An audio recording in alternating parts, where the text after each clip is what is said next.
Oke, teman-teman, di pertemuan sebelumnya kita telah mempelajari tentang menginstal Quantum GIS ataupun QGIS, teman-teman. Maka kita perlu untuk mengenal sumber data pendukung daripada geospasial ataupun sumber yang akan mendukung daripada uh, pembentukan peta dalam Quantum GIS ataupun QGIS, teman.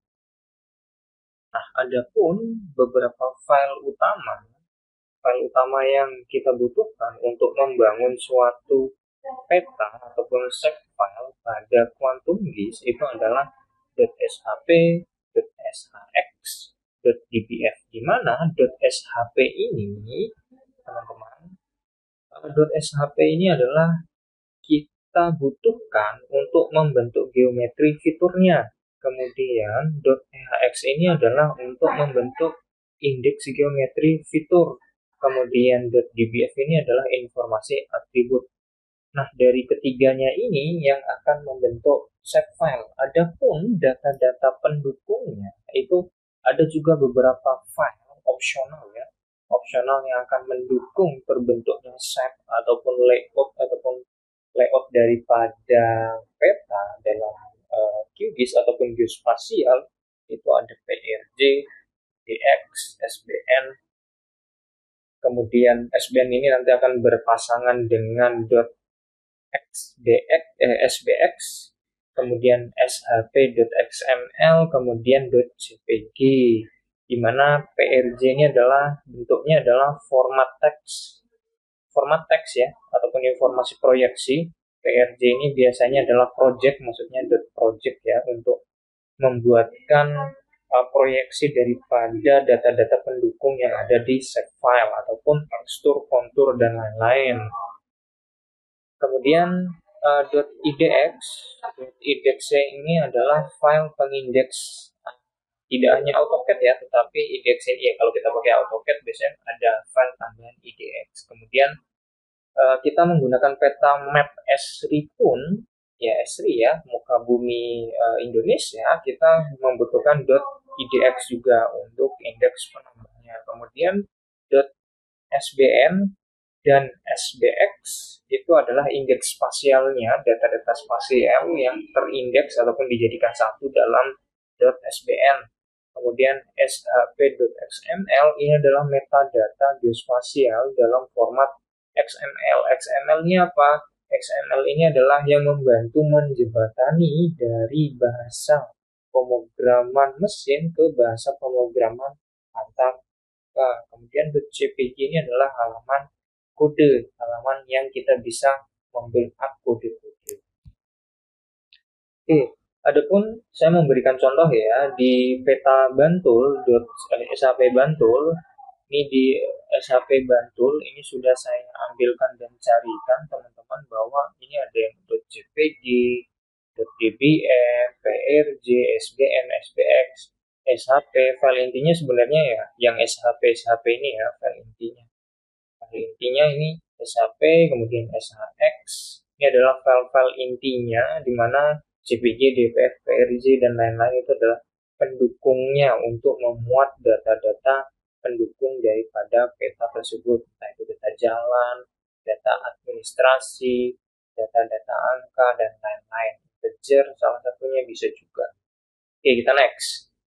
Kemudian kita bisa mengakses untuk sumbernya ya, sumber data yang disediakan itu adalah kita bisa mengakses pada tanahair.indonesia.go.id portal web, di mana pada tanahair.indonesia.go.id ini adalah satu data Indonesia, jadi satu data peta Indonesia, di mana peta data inilah yang akan menjadi satu sumber untuk pengembangan peta geospasial ataupun geospasial integrasi ya. Jadi pemerintah telah membuat geospasial yang terintegrasi. Jadi apa-apa yang dikembangkan nanti bisa terintegrasi melalui Badan Informasi Geospasial ataupun BIG ya nanti. Oke, gimana mereka membuat portal ataupun mengeluarkan portal?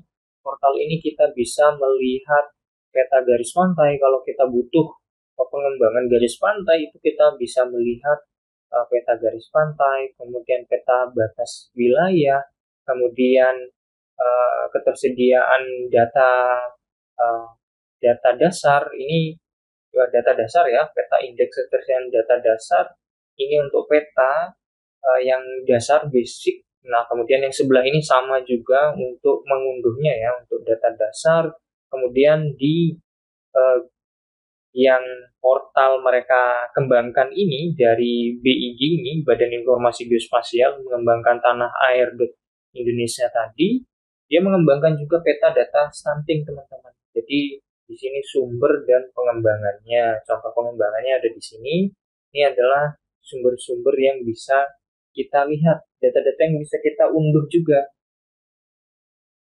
Oke, data yang bisa kita unduh di sini adalah data KSP, yaitu data satu peta ya, data satu peta. KSP itu data satu peta, di mana data satu peta ini ada banyak ya, untuk kabupaten-kabupaten ya, data satu Indonesia bisa diambil dari situ, data-data kementerian bisa kita ambil dari situ, data-data provinsi bisa diambil dari situ, ini data Kemendikbud, data kementerian yang lain pun bisa diambil dari situ. Bahkan data BUMN-BUMN yang menggunakan fitur geospasial untuk pengembangannya kita bisa mengambil dari situ, dimana di KSP ya, satu peta tadi ya.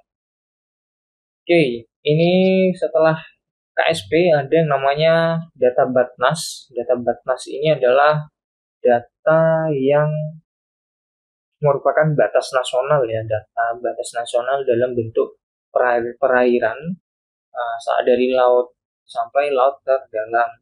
Kemudian ada data Demnas. Demnas ini adalah data data yang menggambarkan tentang data dari batas wilayah darat sampai kepada batas wilayah laut. Kemudian data RBI. RBI ini adalah rupa bumi Indonesia. RBI ya, biasanya disebut RBI, rupa bumi Indonesia per wilayah. Jadi per provinsi-provinsi, per kota-kota, ini bisa diambil di sini.